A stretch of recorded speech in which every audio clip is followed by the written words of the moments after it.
Hello, everyone, and welcome back to Kenny Conversation, brought to you by Jegs, the leader in high-performance aftermarket car parts. Remember to go to jegs.com for anything you need to fix your everyday vehicle up or even your hot rod. 2 in a row. It was Devin Moran last week, and now, deep breath, everybody. One of the greatest dirt racers that we've seen in this generation, and I want to make sure I get it right. One of the greatest Super Dirt Car Series racers of all time, the great Stewart Friesen. Stuart, how you doing, buddy? That was quite an introduction, Kenny. Thanks for having me on. I'm doing okay. Well, and I know we got a lot to talk about, and that's what we do at Kenny Conversation. That's a good-looking modified right behind you. Tell me all about that. What brand do you run, and where are you at right now? Yeah, so we're in our dirt shop up here in Sprakers, New York, about 45 minutes west of Albany. So this is upstate, the real upstate for Yeah. anybody that wonders. There's a couple different parts of New York, but we're upstate. We're in dirt modified country, Northeast big block dirt modified country. That's what's behind me. This is the '84 car that Alex Yankowski drove for us at Super Dirt Week last week, and he's going to run this weekend at Eastern States as well while I recover and try to get better here. So he did a good job last week, third place finish in the biggest race of the year. Isn't too bad to start the deal with him. Was that Oswego? That was at Oswego, yeah. So Yeah. they bring in the dirt. It takes them like 4 days to put it down. They got a really good handle on it. They moved the features from daytime to nighttime last year. So it's a little bit chillier, but the nighttime track conditions have been way better. So listen up, everybody. We got a lot to talk about. We're going to talk to Stuart about his brutal wreck at Autodrome Drummond, but we're also going to go to the Truck Series, what him and his wife got going on. But let's just celebrate you a little bit right now. I love where you're from. Now, tell me if this is right. Were you born and raised in Niagara on the Lake, Canada? Yes, I was. Yeah, Niagara on the Lake is I like love it. the real little corner. At the end of the Niagara River, after the water comes over Niagara Falls, goes out through the Niagara River, and we're up there at the corner. Beautiful farm country, a lot of vineyards, a lot of wineries now in Niagara. So it was a neat place to grow up, and I've been in New York here for over 10 years now, but I'm only about 4 hours away from Niagara. So we're definitely between Niagara and here where I'm at. There's about 20 racetracks in between, so it's a good racing territory. I find that the race fans up there are some of the best in the world, not just America. I feel like they're rabid, meaning that they can't get enough. I've raced at Oswego in ASA back in '86. I was there myself and Schrader at Super Dirt Car Week 2 years ago. I run a stock car, but it just seems like they really get into it up there. Is it because the weather is so rough? Why do you think the racing is so awesome?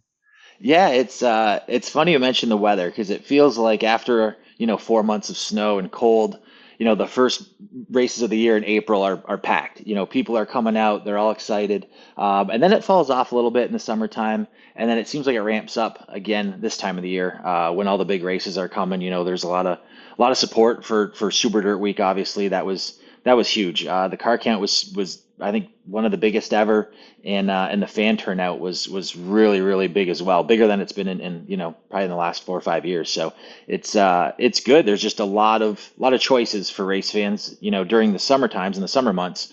But these end of the year and beginning of the year big specials really draw the people out. When I was there, it was raining a little bit 2 years ago, but I went in the city and there were banners all along the street, like the city, the government officials put them up. Once it moved from Syracuse to Oswego, it seems like the state even really gets behind that race. You're absolutely right. Moving it from the mile track, the fairgrounds in Syracuse, north to Oswego, it's not very far. It's only about an hour ride north. But the town of Oswego is such a racing town.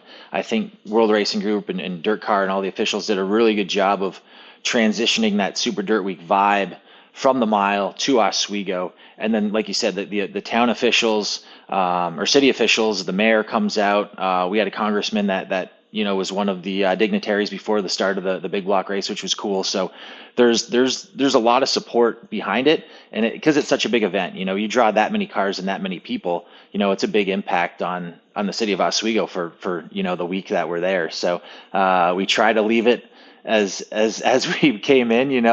It's pretty wild week, and yeah, no, there's just a lot of support behind it, and I'm sure they got a lot of cleaning up to do after we leave though as well. Before we get to your injury, just one more thing about Super Dirt Car Week. They told me that one of the reasons they chose that track is because there's so many grandstands there that they're really able to pile the people in there. What is your thoughts going from Syracuse to Oswego, and why that racetrack? Yeah, that's interesting. So, as a racer going from the mile Syracuse to Oswego, the first thing I'm thinking about is the racetrack. How is Yeah. this going to be different? How do we prepare our cars different? Is it going to race like a Saturday night track, regular half mile, or is it going to be race a little bit bigger? And it seems like it does race a little bit bigger.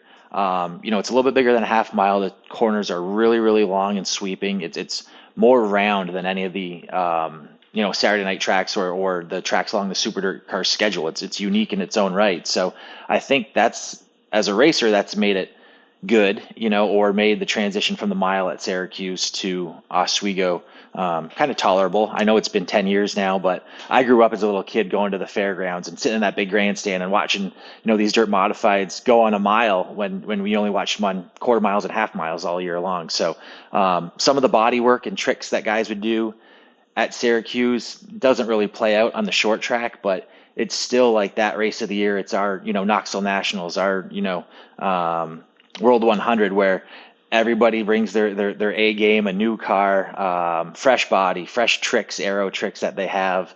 And, that's the thing that's transitioned really well from Syracuse to Oswego. God, I love this conversation. We could just do a show about Oswego. Okay, we're gonna And get not to mention, they got tons of grandstands, which fit yeah. all those people that, Brian Carter and Jeff Hackman, those guys are really happy to see every year. So it's just the whole facility kind of fit the mold and holds the whole Super Dirt Week vibe very, very well.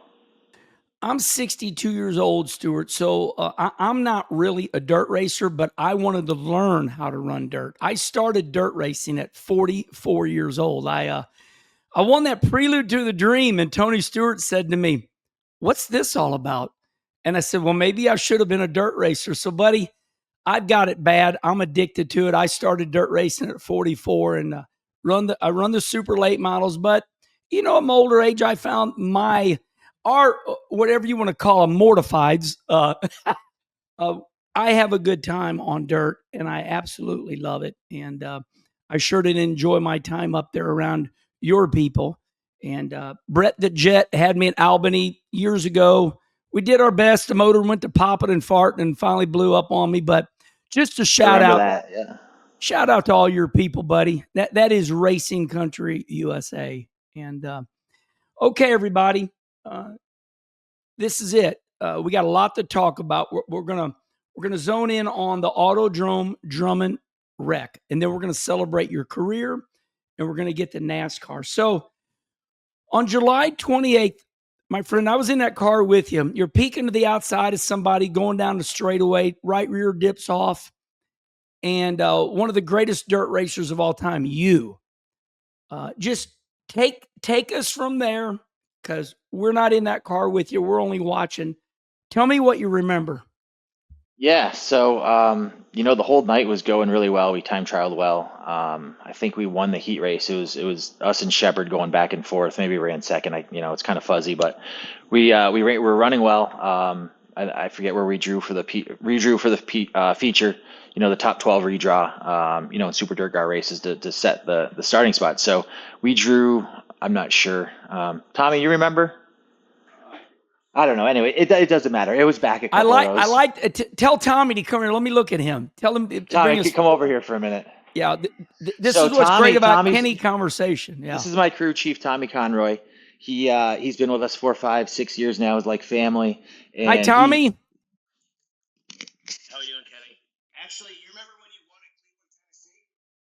What did he say? You remember when you won at Cleveland, Tennessee? Oh my God, yes. And that is what got me addicted to super late models. I set quick time and won over Ronnie Johnson. And it was right after that I said these things are too much money, and I went to a little modified. But that was a big night for me. Thank you. What did he say? I want to know what he said. He worked for Schrader. Yeah, So Tommy, yeah, he was with Schrader on that dirt team and was in the victory lane photo. Was on your team that night. So pretty small world here. that's awesome. That's awesome. Well, I just we did Devin Moran and his brother Wiley came in, and that's what we like about Kenny Conversation is showing the real deal. So, well, I know you're This is my man probably right here. We're side yeah. by side. When I'm here, we're side by side as much as we can be in this shop. And when I'm not here for whatever reason, it's everything's in good hands. So he's my man and will be my man going forward. That's awesome. Okay, so thank you for that, and I like the realism. So, okay, we redrew. We're going down the back straightaway at Autodrome Yeah, we Drummond. redrew mid pack. We weren't front row. I think we were third or fourth row. Had a pretty good start. Picked off a couple guys. We had chose a harder tire compound on right front, right rear, and left rear. I Mhm. think than most did. We kind of did the option deal, so we're set up for the long run. That being said, that right front's a little bit icy, to get started on a run. We had a yellow. I fired off and on the restart and just got up. They banked it up way more in 1 and 2 than when I was there years past. And I was like, man, it was awesome. You could get up there and on top and rip. And so I went up, hit the cushion, and got a good run down the back. And was watching the two guys in front of me battle and had a good run. And I just tried to like get over, maybe just to give him a little bit of room, because I'm like, yeah, let me just get up here. If this guy comes up on the bottom, I don't want to get knocked right off the track. But when I moved up, I think the right front slid a little bit more than I thought. Then the right rear dipped off, and then I was just hanging on. I was wide open and trying to get it back up on the track, and it just wouldn't. And the last thing I remember is looking out the right side and seeing that big, butt end of the wall and going, oh man, this is gonna be big. So that was kind of what happened. Just a stupid deal. I've thought about it a million times. If I could go back and just lift and get in line and wait. I was a little too aggressive and got myself in a bad spot and banged up pretty good. So you have, and obviously straighten me out. You have what is called an open book pelvic fracture. It wasn't quite an open book. It was fractured on both sides. An open book is like the worst case scenario from what I've been told, and it wasn't quite that bad. It was bad. They had to hold me all together with a sling type thing around my waist, but it wasn't quite an open book. Thank you. Fractured right leg. What else? Is that it? Yeah, I fractured my tibia in 3 spots. So we got back, wrecked in Quebec. It was pretty crazy, being out of country. We were able to get a ride back to New York and then get on an airplane up in Potsdam. My friend Doc Maresca hooked us up and just choreographed or administered all that transition from ambulance to airplane to get back to Albany Med, which is a great hospital, only an hour from the shop here. And got back there and got fixed up. They put a plate on the right side of my pelvis to hold that back together, Mm. and they put a rod in down through my knee and anchored that to my tibia to get that back together. So surgeon did a great job with all the carpentry part of it. And right now I'm just trying to regain muscle. There's some nerve damage that I'm fighting. That's kind of been a pain in the butt, but hopefully that won't be too much of a hindrance. When I get back to racing here in a couple months. Yeah, and positive mental attitude. You will. I learned to say, "We will" means better than "I can." You will come back, and you're going to work hard at it, and I know you will. How is your recovery doing? Tell everybody about what is your regimen right now. How you going about it? I do physical therapy 3 days a week. Plus, there's been a lot of doctor's appointments and stuff. So it seems like I've been on the go almost every day, every morning. Either an appointment here or there. There's been a lot of scans and MRIs, and they're really trying to figure out this nerve deal. So there's been a lot of that. But then the physical therapy's been going really good. I got cleared to be weight bearing again a couple weeks ago. I'm not quite there yet. It's pretty it's pretty painful to try to take steps and walk. But like I said, I'm working out, trying to regain my what little muscle I had before. Trying to get back to that and try to get back into racing shape here. So I know you were roughed up, and I know your wife Jessica is a wonderful lady. When this goes down in Canada, a different country, and then you got to get across the line and get back into America or vice versa. When you're like this, are they doing this all in an ambulance? I mean, are they pulling up to the line right there? A plane? How did they go? Hey, we got somebody hurt here. They schedule all that ahead of time. Yeah, it was a little bit interesting. So I went from the racetrack in Drummondville in an ambulance to a small hospital right in town. Tommy came with me. We had a good friend, Martin Roy, who's from Quebec and obviously speaks the language, so that was key. Oh, so they're Um, French, like real French. like real French, like when the nurses are coming over and saying stuff when I got to the hospital, I'm like, I don't know what's going on. Oh So my God. it Yeah. was it was definitely a blessing to have, Tommy with me, my man, so I could, yell and scream at him through the pain and have him help me, and then have Martin there too, right in the room, translating, saying, this is what they found, because I went right in and started having MRIs and X-rays and stuff. So they figured out what was wrong. At that first hospital, figured out they couldn't help me there or fix me. So sent me by ambulance again a few hours up the road up to Three Rivers, Quebec, which is further into Quebec and the opposite way of home. I've So that's when raced I, there. I've raced okay, there. yeah, yeah, There was an yeah. asphalt track under the by the river under a bridge, but any Trey River is where I race. But go ahead. Yeah, they do a street race there, and I guess that's right outside the hospital where I was at. So I Yeah. guess I just missed it by a couple of weeks or two either way. Hmm. Um, so they moved me up there, and a general surgeon went in, real nice girl, younger doctor, and got I think they call it like an X brace or something just to straighten the leg back out, and then it was like a roll cage kind of around the outside of my leg. She got that on there and then came back in. This is the next morning. Jess had got there about noon that time, so I came out of the first surgery, and then Jess was there, and Jess has been my superhero through all this, obviously. So, sorry, the air compressor kicked on right there a Love it. little bit, but yeah, Love it. Keep it going. We're in the race shop, man. It's all yeah, you good. got it. So yeah, we were in Quebec. I'm far away from home. When we went to Three Rivers, it was like, man, that's the opposite way of home. I need to go south, not north. But they needed to get me stabilized and fixed up, so they were able to do that there. And then Doc Maresca, who's a radiologist and big in the dirt modified world, he got involved with Jess, and they said, okay, you got to get you home. Hooked me up with an ambulance ride to get back to his hospital in Potsdam, where they scanned and did all this stuff again. And then from there, they took me um, by ambulance to, the runway and the plane sitting there, and Oh had me on a my. stretcher and shoved me up inside. And I, made the hour or so flight to Albany to get scooted back out again. So that was probably the most nerve-wracking deal, when they're trying to pick me up on this stretcher and put me in this plane. And you're strapped down, you can't help. I was just kind of nervous they were going to drop me, but all the guys, yeah, that did a good job. The volunteer firemen came out and helped out and loaded me up into the plane. But yeah, that was kind of it. The 24 hours after the wreck were pretty crazy. Yeah. Well, Stuart, listen, I want to thank you so much for telling everybody, kind of the details, what happened. We've all been there. Uh, I've had a horrible wreck at, Loudon, New Hampshire, positional vertigo. I mean, I'm with you, my friend. I love you. You will recover. You're a hard worker. And thank you for going through that again. And we appreciate that. Okay, deep breath, everybody. Let's smile. Let's go back early. I've done. Let's as I show everybody three pages, Stuart. 3 pages here. I want to go back to your early childhood, Oh and man. always correct me. Please correct me. I do my best.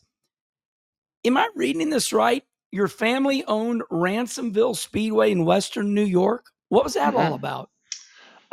So my grandfather was a racer, started in the late 50s, 60s, I'm in smiling. Ontario. Yeah, in That's Ontario awesome. on the Canadian side. His father had a dry cleaning business. So rather than, going to he had raced a little bit, I think the promoter must have been doing pretty good at Merrittville. He decided that he would not go the dry cleaning route, he would go the racing route. And they sold the dry cleaning business and they bought the speedway with a Wow. partner. Yeah, yeah. I don't know if it was the greatest idea, but here we are. It is what it is. So they did that in the early '70s, late '60s. Kurt Ewell, my grandfather Stanley's partner. So it was Stan and Kurt. They got Merrittville. They got that going. Man, this is going really good. Let's buy another track. So Ransomville is only maybe 20 minutes from where I grew up in Niagara on the Lake, but it's over the border. So you got to cross back and forth over the Niagara River, to Ransomville. So they went back and forth in the early days. And my dad and his two brothers obviously grew up at the track and doing all that stuff in their teenage years. And they said back then they only had one grader and one water truck for the two tracks. So my grandfather would drive it over the border back and forth Like an old to farmer. yeah, to get stuff done. Yeah, so they ended up with Ransomville. They ended up selling Merrittville, kept the track on the state side, and yeah, that's where I grew up as a kid, working with my dad and my uncles, my grandfather, my cousins. It was a family deal. We about the time I could hold a weed whacker, my grandfather had one strapped to me, and he'd fire it up and say, "Just go." And we mowed the weeds and mowed the grass and cleaned the houses and painted the fences and Yeah. replaced guardrail and that's what we did every day in the summer when I was out of school. So that's where how and where I grew up. We're the same.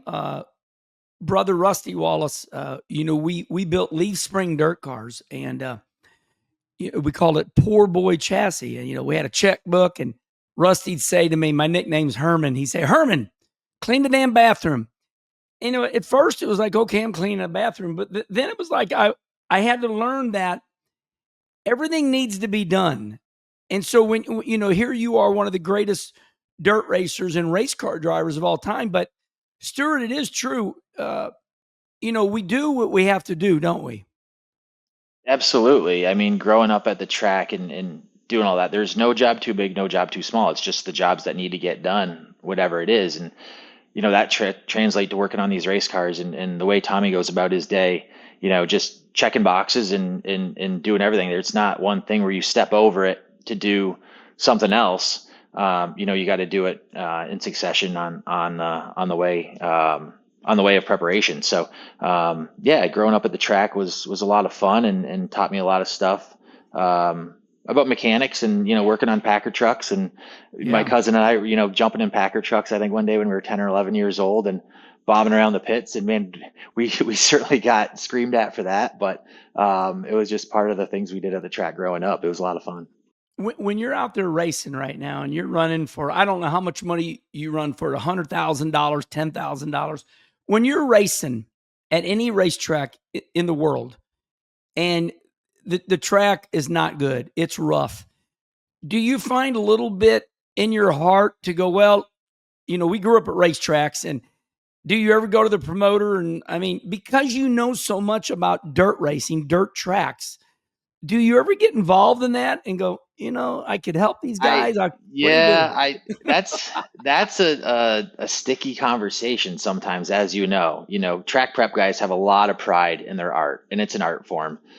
It's farm, and you're fighting the weather, you're fighting your surface, you're fighting your equipment. So try to be positive at all times. I think I learned watching you and Schrader. I mean, Schrader always says when a guy driver comes to him after a race, and the first thing he does is start bitching about the track, well, then that's on the driver. That's not on the track, because everybody had to go out there and race on that. So Bingo. that's when we use the term not rough and crappy and all that track was shitty. It was maybe just challenging, because everybody had that same challenge. So it still pays whatever it pays to win.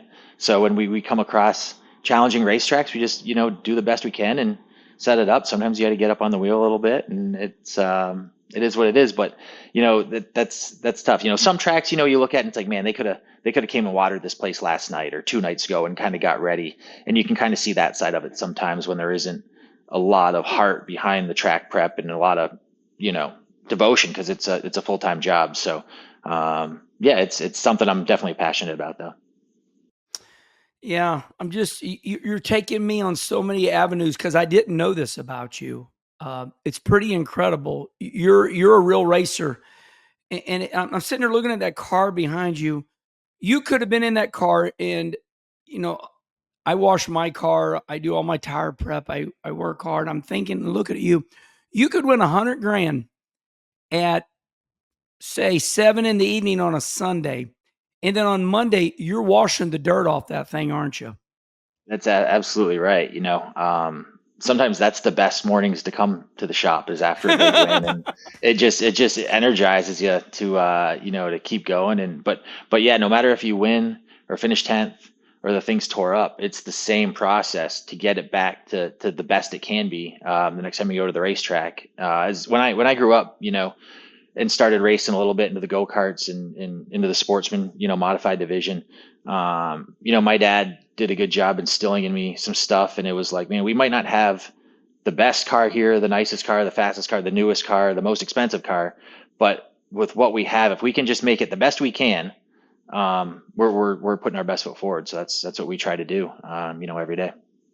Okay, everybody, we do this to all the racers. We talk about their stats. I read them off. I'll look for Stuart to fill in, but I want to let everybody know this. I know just enough to get me in trouble. Barefoot Bob McCready, Brett the Jet Hearn, Matt Shepard. It goes on and on. Or you're looking at him right there, or you're listening to him if you're on Dirty Mo Media. Stewart Friesen, the guy you're looking at, the guy we're listening to, is one of the greatest of all time, and his name sticks above the rest. So here we go. And you help me, but I'm going to tell you what I know and tell me when I'm wrong. Stewart Friesen has raced in over 900 dirt races. This one boggles the mind. 433 dirt wins. I'm sure that floats. Champion titles. There's too many to mention. They roll off the page, but I'll go at it here and fill in. 2020 Mr. Dirt Champion. 2014. I'm going to go back and forth here, everybody. It's not going to be in perfect numerical order. I'm just like Stuart. I'm a damn dirt racer, having fun here. 2020 Mr. Dirt Champion. 2014 NASCAR New York State Champion. This one's big. 2010, 2013, 2014, 2015 Race of Champions Dirt Modified Tour. This one's fun. 2012, 13, 14, 15 champion at Fonda Speedway. I got goosebumps just saying this one. Won Syracuse 4 times. Holy moly. You're making me feel old now. You're putting this perspective, Yeah, well, it feels like all that stuff. It was just like, it was just digging. I was a kid trying to have the most fun I could have and race, and got lucky to get hooked up with some great car owners that kept me racing all over New York State here in Southern Ontario. And yeah, that's those stats you're reading off are you are are you pretty emotional special. right now? Are you Yeah, emotional? yeah, I would say I am. When I was in college and almost didn't go racing, it was like, okay, we're not gonna have money to put back into the car the next year, and you're gonna go to college and do this. And I'm like, yeah, I get it. That was what I needed to do at that time. So went and got my Bachelor of Science degree. But in the meantime, there was just people that started like helping out. When it was like, you're not gonna come back and race the sportsman division, a guy stepped up. I got 10 grand. I can rebuild your motor for you for the next year. It's like, oh man, okay, cool. We can keep it going. And every year, or I just met so many great people along the way that were willing to put me in a car, or help sponsor, buy tires or whatever. And the result is, I guess, is those stats you're mentioning. But man, just so many great people behind me. The last, I guess it's been 20 years now, being able to make a living doing this. So it's been pretty neat. So when I talk to Tony Stewart or any of the greats, uh, my friend, I know you're humble, but you have what is rare. You have a God-given talent to sit in those race cars and, rip the lip or slow roll the bottom or go through the middle and, figure out how to keep grip going. That is very hard in dirt racing to get caught in the middle of the track and keep that baby roll in the middle. We know that. Okay, we're not done yet. Just a little bit more here. All right, I'll be quiet. No, you're fine. No. Please don't be quiet. It's we got just a little bit, and there's more, but I don't know anymore. This one could be emotional. You're a dirt racer, and you ran New York. The state of New York, New Jersey, and Pennsylvania. So with that, you are the driver of the year, meaning you're the best.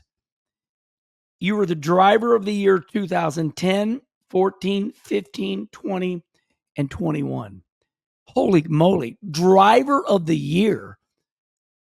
I mean, That's let's end just like that.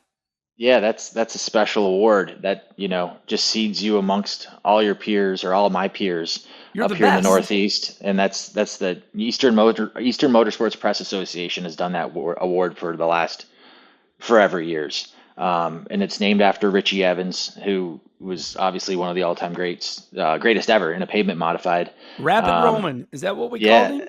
yeah. So it's to get that award is really special, and it's a voted on deal. So it's pretty cool the amount of times we've been able to do that. I got goosebumps. I really do. I'm so happy for you. I grew up, we're a racing family, so I feel everything we're talking about right now. Okay, everybody, deep breath. Deep breath. That was incredible. We're going to move on to your wife. I find this fascinating. It happens, but it's rare. You married Jessica, and she's a hardcore racer. So Absolutely. when did you meet Jessica? And just tell everybody. I could read it for you, but I want you to talk about your wife. She's a racer. Tell me about Jessica. Yeah, so she grew up racing. She's 3 years younger than me, so she started early. So I think I was maybe 15 or 16. We had the sportsman car. My dad towed me and my buddy all around. My buddy Mikey was a crew chief, and we had a cool little race team, and we traveled the Super Dirt Sportsman Series one year. My first year, my rookie year, back in 2000, so like 25 years ago. And we came to Utica, Rome, and we're pitted there. I think we got there early, and then in rolls, these two trailers, and they park right up, front. Just that's our spot. Boom, back door gets down. All these people fly she's out. she's They, a they boss. unload this car, yeah, and I'm going, oh man, who are these guys? So they had two cars, one for her and one for her dad. So we're watching them. They're pitted like right in front of us because they just parked wherever the hell they wanted. And she got out, and I'm like, first of all, you're watching a little bit, and like I said, she's a couple years younger. So that was where we first met and crossed paths. And I'm like, man, this chick, she can wheel, and she was young. She was, I think, 14 or whatever at that time. And then you see her dad, Razor, who's my father-in-law now, which is interesting. And he's a ball of fire. He is a wild man race car driver, great mechanic, can fix anything in the shop. This was his shop before we kind of moved to modified stuff and then took over. But this was a transmission shop. He worked and rebuilt automatic transmissions, so you know how hard that is, and he can put them together with his eyes closed. So I meet Jess, see this wild man, that's her father. Go, oh man, got to tread lightly here. Watch your race, and then we start crossing paths, and I think it was the next year, maybe 2 years later. Knew who she was, and followed along. This is just at the breaking of internet and like instant messenger and how kids communicate. So I didn't have to call her up. I could send her an instant message, on Hey, baby. AOL. So yeah, more or less, right? So a couple years later, finally we're at Rolling Wheels Raceway up here in New York. I think I was running a modified, like I said, it was a year or two later, and just remember passing her in the pits. And we're just walking. I was coming back from the parts truck or wherever, and she was coming back from the track, and we crossed paths. And I was like, man, I gotta like say something. So I just said hello. That was it. It was just a hello, and she said hello back. And I'm like, Yes. okay, she knows, yeah, she knows who I am. And it just started from there. Like that was in 2002 or 2003, and we started crossing paths more often. And in 2004, I got a ride to drive for Madsen Motorsports, which is a big dirt modified team, and here in the Albany area. Brett Hearn drove for them for years. They had a falling out. I had done pretty good in a couple modified races that I was able to do with Maroney Motorsports, which is out of St. Catharines, where I'm from. Lisa and her dad, Mike Maroney, great race team, and they were the first ones to like take me traveling in the modifieds. That was like the end of '03. '04, get hooked up with Madson's.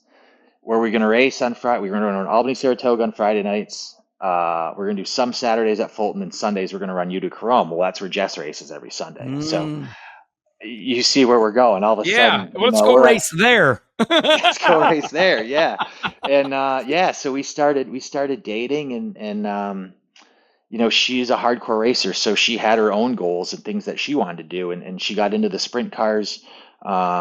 Got hooked up with racing for Tony Stewart, and went and she traveled the country for a couple of years, running with the All Stars, running with the Outlaws, doing the sprint car thing, and so we were kind of off and on, during that period. There was some things she wanted to do, there were some things I wanted to do, and we were young, so all of a sudden, in 2011, I guess, kind of the tracks started to align.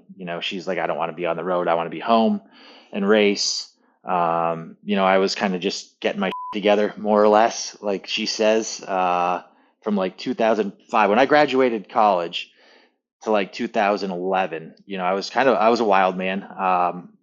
I had a lot of great car owners behind me, and I bounced around. So I drove for like 4 or 5 different guys. I'd go to one year I drove it in Grandview, Pennsylvania on Saturday nights, and we'd run for Tom Cullen on Sundays. So I was all over the place. I had a little apartment up in Old Forge, and I thought this was it. I got the world by the balls here. And then, Jess and I just, we just knew where we wanted to be, I think, down the road in the future. And that 2011, 2012 time is when, the tracks aligned, and we started to get our together. This, I'm going to go off course because I'm listening to you. Basically, you were a vagabond dirt racer living above garages. That you got it, Vagabond. That was me. Yeah. Well, that's the way dirt racing is, and I get it. Let me ask you a question, and I'm going to ask you the question right now. With you being a NASCAR truck racer, but you run as much dirt, can you make a living? Where can you make better money? Running that NASCAR truck or that mod? Now that's the question. You win, right? all the time, That's tough. I feel like so many racers, everybody's situation is a little bit different.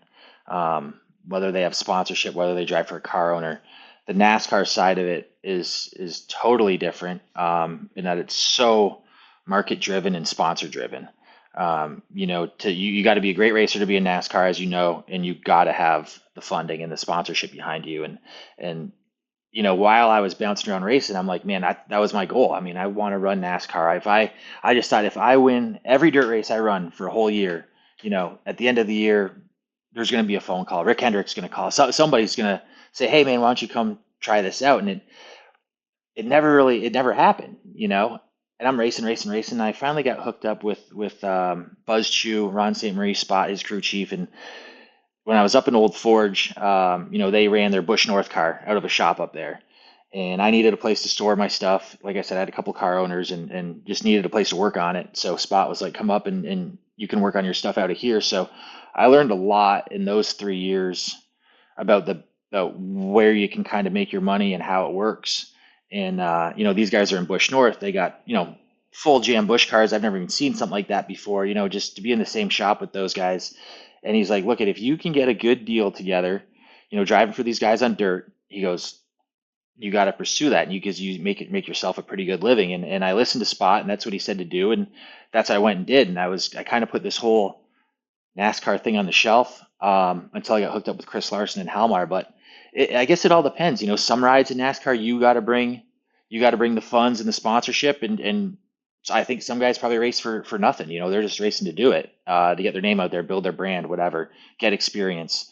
On the dirt side of it, there seems like, in the dirt modified world, in late models and sprint cars, if you can get out there and get your name out there and get rolling, you got a good chance a car owner is going to pick you up and say, all right, kid, I'll give you 25% or 40% or something, and a place to stay. Or if you come help and work on the car, we'll give you a couple $100 a week. So I think there's more avenues to make a living doing it on the dirt side. I don't know if you disagree or agree. You see it all over the country, so I don't know what your thoughts are on all that, but Well, that's kind of what I've seen on my end. you know what? This is not about me, but you've asked me this, so I'm going to answer you. I've done plenty videos that you cannot make a living running dirt. And that was my thought in my time. See, Stuart, I got very lucky. I started in ASA, and when I went to NASCAR, it was, I mean, I was right when we were getting ready to go wheels up. NASCAR was going to the moon. I Yep. mean, I got square D because a regional rep knocked on my door and said, Kenny Wallace, we want to sponsor you. And it was a $6 million deal. Back then, now this is kind of a cliche and a joke. In my NASCAR days in the 90s, it was sex, drugs, and rock and roll. I mean, you were interviewing the sponsors. People, Right. Yeah. I mean, so your time is way different and way harder than mine. So when I look at you and you ask me my opinion, you got a God given talent. You're one of the greatest dirt racers of all time. So you win all the time. So yeah, Stewart Friesen can make a living running dirt because you'll win all the time. hmm I And had the, the and same. and the purses are pretty good. If you can get They're a good deal incredible. racing for a car owner, making, I call it union rate, 40%, right? I Come and drive love my it. Yeah, car. yeah. Norm Hansel gave me that one down in Pennsylvania. What the union rate was, and he says, like, I remember going to race for him one time, and he says, if you think you're gonna get union rate, you're crazy. I'm giving you 30%, and I was like, yeah, okay, I'll take whatever. Um, Love that. but yeah, you can, look at guys like David Gravel, doing great. Rico, all these guys, running sprint cars, and the modified stuff here in the Northeast is good. We just ran for 53,000 to win. Last weekend, Saturday at Super Dirt Week, 20,000 to win the small block. Matty Williamson just won 20,000 the week before. He won another 20,000 up at Brockville last weekend. So here's a guy, Matt Williamson, that's made over 100 grand in a month in the Northeast running our style modifieds, and it's good. It's racing strong. Everybody wants to like say I think value how racing is right now. Is it good? Is it bad? Right? You talk about it a lot, and for all intents and purposes, there's some shows we go to where it might pay 5 or 10 grand to win. It's like, man, the promoter's not getting it on this one because the crowd turnout didn't come out. But now with the streaming services, it doesn't mean only 500 people watch that race because there's probably 15,000 subscriptions online that watch that race too. So it's just a little bit different. But like I said, sometimes the promoter hits a home run and makes some money. Sometimes they lose a couple bucks, but we're lucky to have the guys that we race for up here in the Northeast that are willing to put the money on the line that we can go chase. We'll end this conversation like this. 2 years ago, I made that video about you cannot make a living running dirt. Times have changed. And like I talked to Brad Sweet on Kenny Conversation. He said, Kenny, here's the way it is with World of Outlaws or High Limit. The top three, you get Napa and you get Casey Kane as your car owner. I can make a good living because Brad Sweet, he's winning. He's driving for Casey Kane. He's got Napa. We're in tall cotton now. But he said hmm the top three, we can make a living. So it'd be like Stewart Friesen, as you say, Matt Shepard. You guys are making a living, the top three. Then Brad Sweet said 4, 5, or 6. You get around the seventh driver. Now we need a real job. Now we got to find something else to do to make a living. What do you think about what Brad said about that? I think he's right. When I was a vagabond dirt racer, 10, Yep. 10, 15 years ago, when I went to a track, I knew I had to run top five. I always said top five pays the bills. That's what I tell Alex all the time. Alex Yankowski, he's a young kid. He's 21 years old.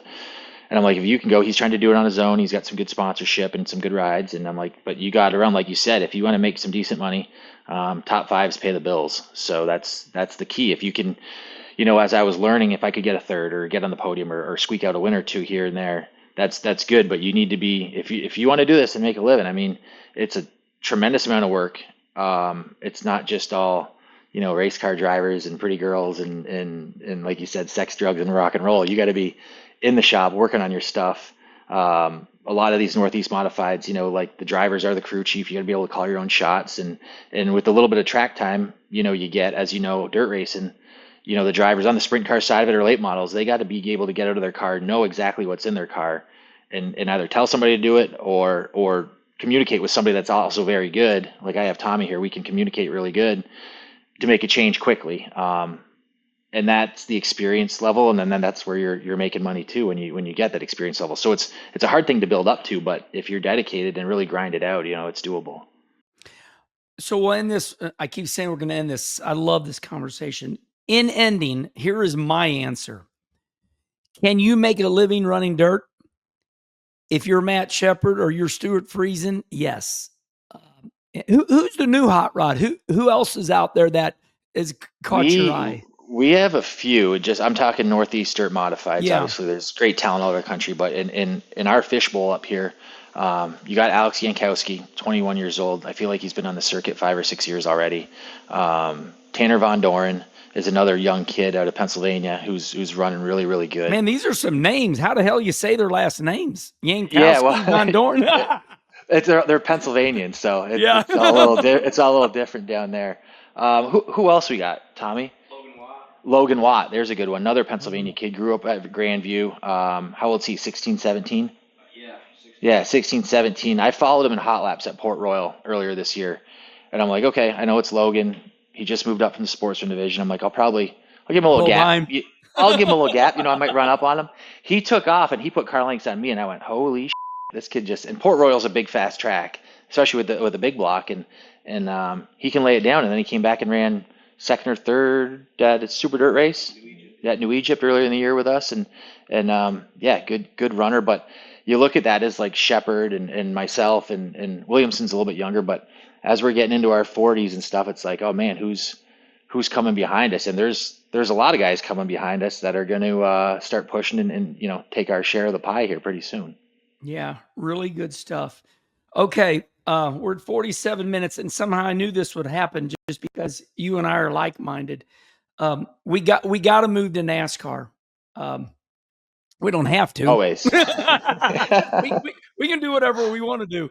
But man, what an incredible dirt racing career you have going on right now. And I'm sure there's more, a lot of big wins, and I know how excited you are to get back. Okay, so we talked about your wife, Jessica. And you met her. She's by your hip. We just recently saw Brittany Force say, hey, look, John Force, the great NHRA drag racer who has been on Kenny Conversation. Every one of his daughters have quit to go have children. I assume the G forces that you pull in those drag cars, you probably, need to lay off for a little bit to have a kid. And Leah Pruitt, who just married Tony, they had their baby. She did the same thing. So what about Jessica? Is she done racing? Is she racing? She's racing. She just ran 10th last week at the small block race at Super Dirt Week at Oswego. She qualified. Damn, she's a badass. Fifth.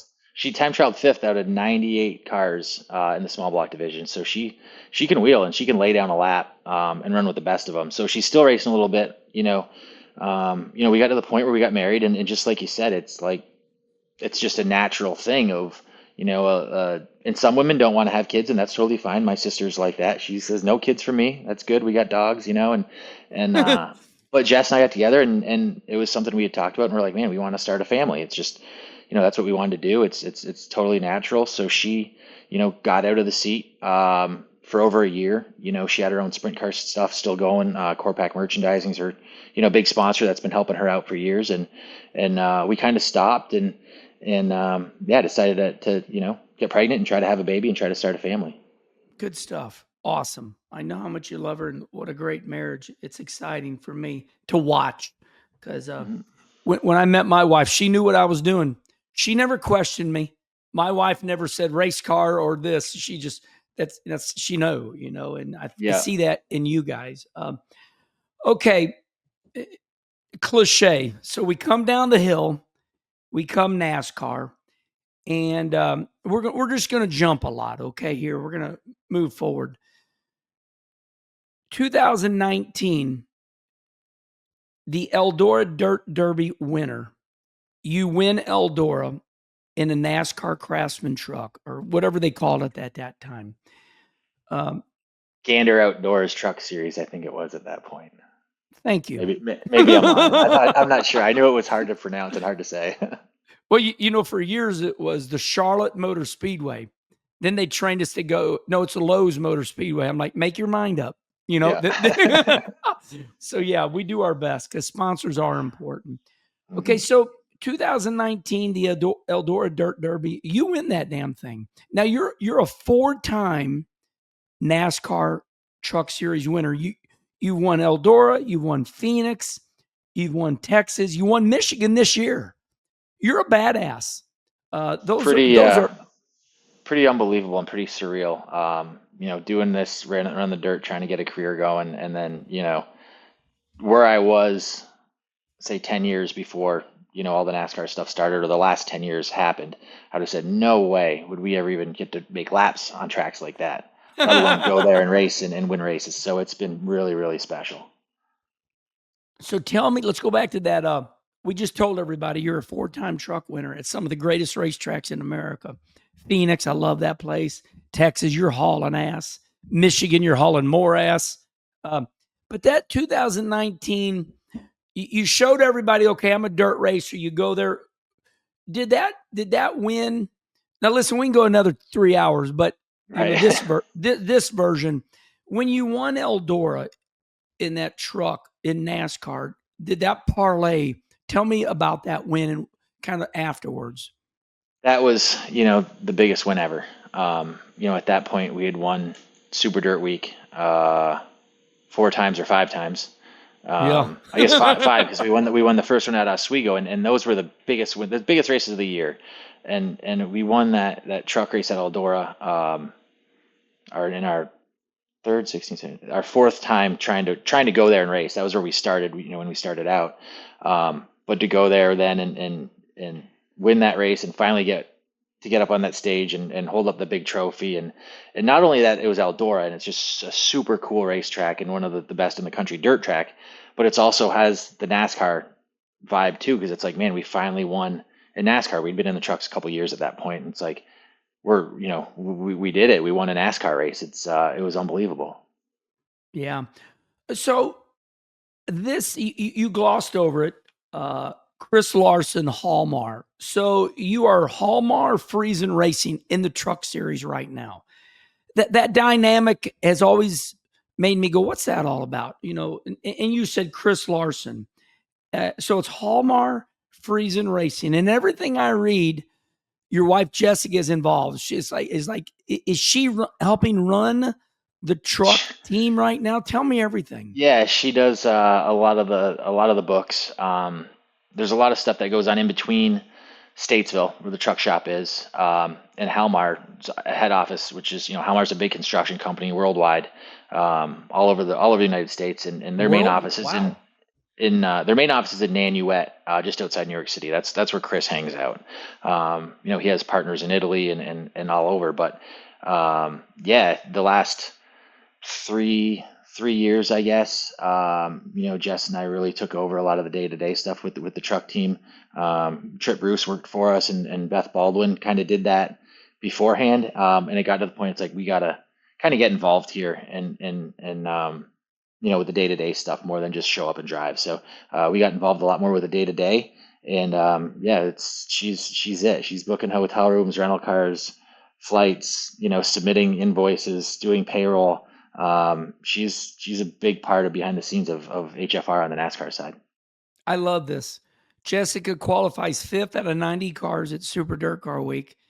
Erica Enders, the 6-time champion NHRA Pro Stock. Erica Enders, Yeah, she no, is a yeah. badass. Okay, we had her on Kenny Conversation.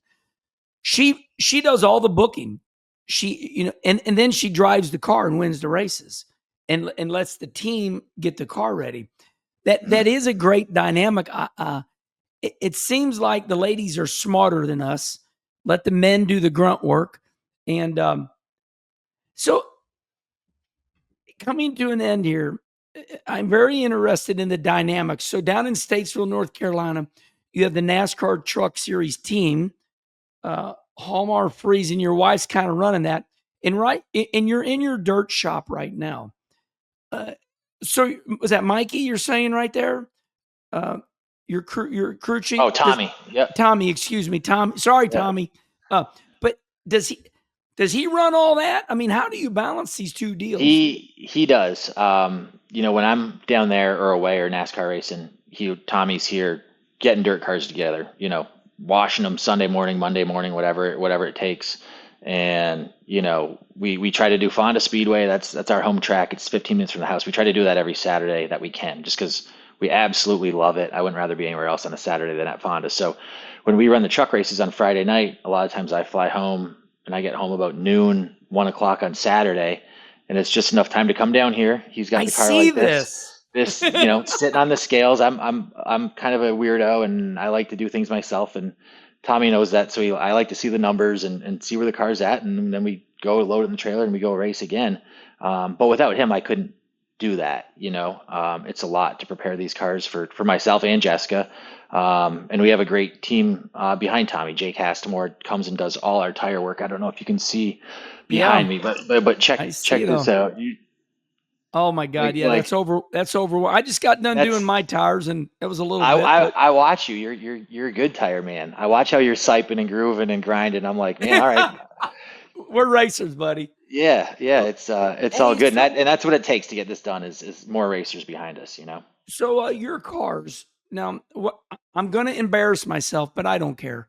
So your cars on the rear, I mean, I know there's coil springs involved, but you scale your cars because is there some torsion bar to them, so you got to scale them.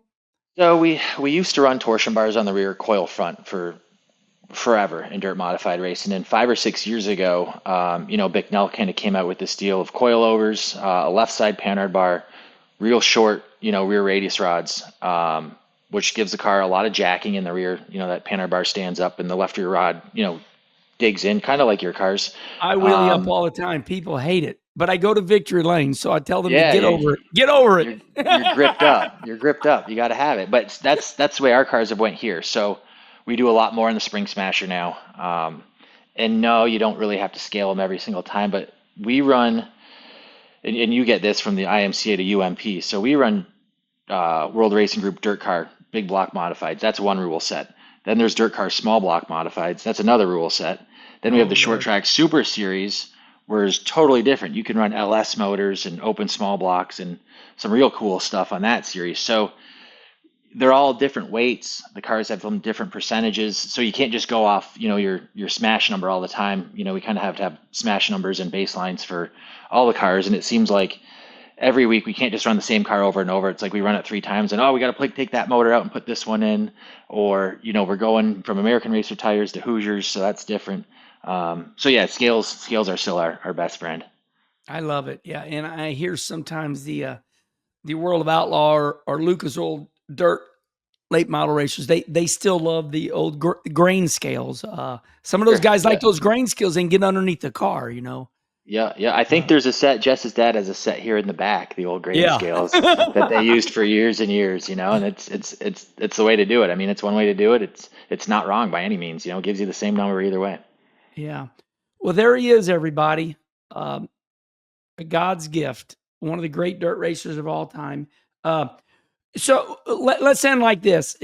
I'm a racer, and when things are negative, I don't bring up negative things. But you got a lot of fans. What is your let's end everything like this. When is your goal to come back? What are you looking at? Uh, Honestly, right now, this is just me talking. I want to be in this car at World Finals in 3 weeks. Oh Lord. That's I ran that by my wife, and that's probably not going to happen. So, Yeah. I think February. I think when we get started, down at Volusia with the big block and the truck at Daytona. I think hopefully we'll have. It looks like we'll have an off-season test for the trucks. Last year we did Rockingham, which was really fun and valuable to get that track time. They've kicked around the idea a little bit of maybe doing another January test at Charlotte if we can get a nice day. It's going to be cold, but if we can get some track time in the truck beforehand there, and then we can take one of these modifieds out and take it to Delaware and test at Georgetown or somewhere cool, that's a little bit more southern, that's 10 degrees warmer than here, January or February, March. I think that's a game plan. Try to test a little bit, but be ready to go by speed weeks in February. I'm praying for you, Stuart. May the good Lord heal those nerves up, feel all your extremities, and I know you got this. You will come right back and win. Okay, everybody. If you want to listen to this, you can do that over there on Dirty Mo Media. We are in podcast form. Put those earbuds in. You can listen to Stuart all the way to the racetrack. If you want to see his pretty face and that race car, tune into the Kenny Wallace YouTube show. Stuart, this is it. You got anything else to say, my friend? No, just, really appreciate you having me on. Was definitely shocked to get, the text the other day that you wanted to Stop talk to that. me. I So look up to you. no, that was super, super cool. I look up to what you and Schrader do, and you guys are two badasses. So I appreciate it. Appreciate all the great race fans, all our friends, family members. People from other race teams. When I got hurt, the outpouring of support was unbelievable. So just honestly, from my heart, I want to say thank you to everybody that either sent a text or a message or just said, hey, in the pits, at Dirt Week last week or at Fonda. It just means the world to know that so many people are thinking about us and hoping we get better. So just want to say thank you to that. That's awesome. Okay, everybody, until the next Kenny Conversation, we'll see you next time. Goodbye, everybody.